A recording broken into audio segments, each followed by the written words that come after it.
ये घटना लगभग 16 वर्ष पूर्व की है। मैं देश कर्नीधम का निवासी हूँ। मात्र 21 वर्ष की छोटी उम्र में मुझे दमा की शिकायत हो गई थी और लगभग 35 वर्ष तक इस बीमारी से पीड़ित रहा हूँ। श्रीकरनी गौशाला में मैं करीब 20 वर्ष उपमंत्री रहा हूँ और अब 5 वर्षों से अध्यक्ष पद पर हूँ।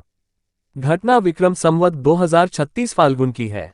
मैंने नित्य की भांति का नाम लेकर रात्रि 8 बजे गौशाला के मंत्री के साथ चंदी के लिए प्रस्थान किया। लेकिन जब मैं घर से रवाना हुआ तो अचानक मेरी तबीयत खराब हो गई। मेरी बिगड़ती स्थिति देखकर मेरी माताजी ने मुझसे कहा कि तुम शीघ्र ही इलाज के लिए जयपुर चले जाओ, और मैं जयपुर के लिए रवाना हो गया। रास्ते में सोचा पहले मंदिर में माताजी के दर्शन करता चलूं। जब मैं करनी माताजी के मंदिर दर्शनार्थ पहुंचा तो उस समय ज्योति जल रही थी। मैं श्रद्धावनत हो मां की स्तुति में ध्यान मगन हो गया और जब ध्यान टूटा तो श्री मां के चरणों में स्वच्छ धवल देदीप्यमान एक ज्योतिर्पुंज का दर्शन हुआ, जिसे लोग बहुत शुभ मानते हैं। मन में ऐसा लगने लगा कि कोई चमत्कार होने वाला है। फिर वहां से मैं जयपुर के लिए चल दिया। रेल में बुखार होने लगा तथा दमा की शिकायत भी बढ़ती गई और जयपुर पहुंचते पहुंचते बुखार 104 तक पहुंच गया।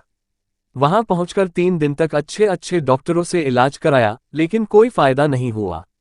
3 दिन बाद मैंने बीकानेर के एक विशेषज्ञ डॉक्टर को दिखाया, फिर भी कोई विशेष लाभ नहीं हुआ। स्थिति ज्यों की त्यों बनी रही।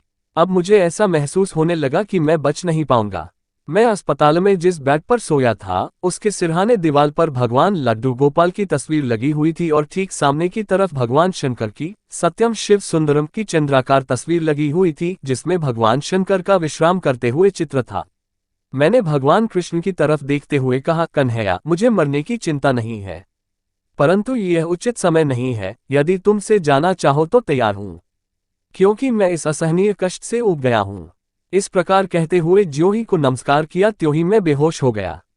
देखभाल के लिए आए हुए पारिवारिक जन रोने लगे और तुरंत प्रसिद्ध संतोखबा दुर्लभ जी हॉस्पिटल उपचार के लिए मुझे लोग ले गए। वहां पहुंचने से पहले ही मेरी धड़कन लगभग बंद सी हो गई।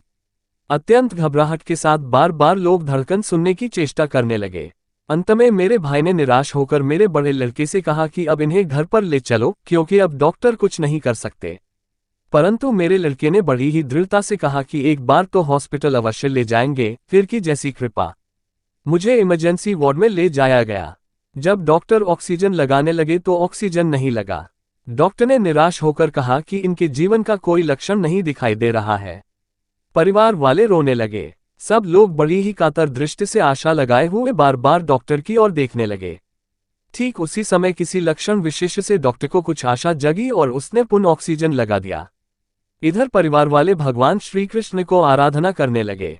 कुछ देर बाद मेरे दिल की धड़कन वापस आ गई।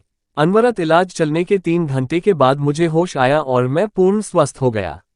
मैं तो इसे वर्षों से गौशाला की व्यवस्था एवं गौ सेवा करने का ही प्रत्यक्ष फल समझता हूँ।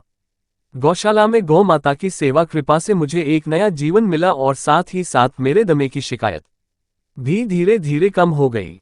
उसी दिन से पूर्णतया गौ माता की सेवा में लगा हुआ है।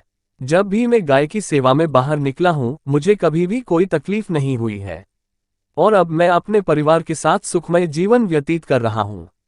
बोलिए जय गौ माता की।